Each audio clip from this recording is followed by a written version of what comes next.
Про що так званий новий гімн окупованого Криму, колаборант Бальбек у розшуку і орангутанг, що курить вейп. Це огляд кримських подій. Я Роман Спірідонов.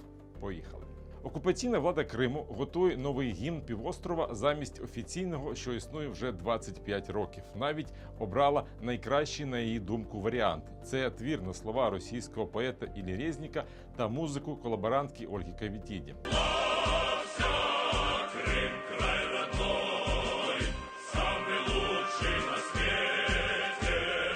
Але це не остаточний варіант. Над фінальною версією працюватимуть ще 2 місяці. У кримських пабліках цей твір отримав суперечливі оцінки. З точки зору українського законодавства ця пісня не може бути гімном, а за оцінкою заступника голови Меджлісу Ескандера Барієва це чергова пропагандистська робота.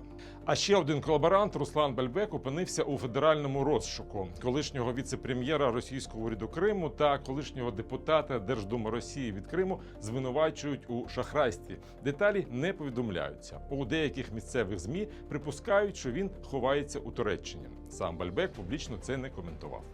Українські бобри вигризають російське ППО в окупованому Криму. Йдеться про ударні дрони UG-26.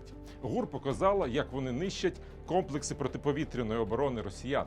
За даними розвідки, були знищені «Панцирь-С», радіолокаційні станції «Необій», «Печора», «Противник» та російський Су-30 на аеродромі в Саках. Посуха у Криму. У 8 районах запроваджено режим природної надзвичайної ситуації. Це здебільшого степова та північно-західна частина півострова.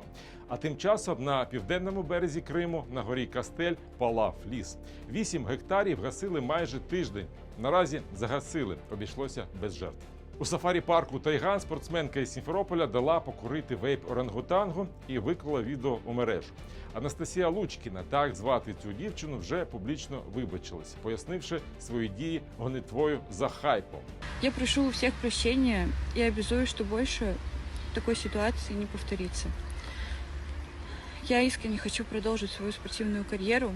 Але вже було запізно. Дівчину виключили зі спортивного клубу «Боєць», де вона тренувалася, а Дану, так звуть орангутанга, оглянув лікар.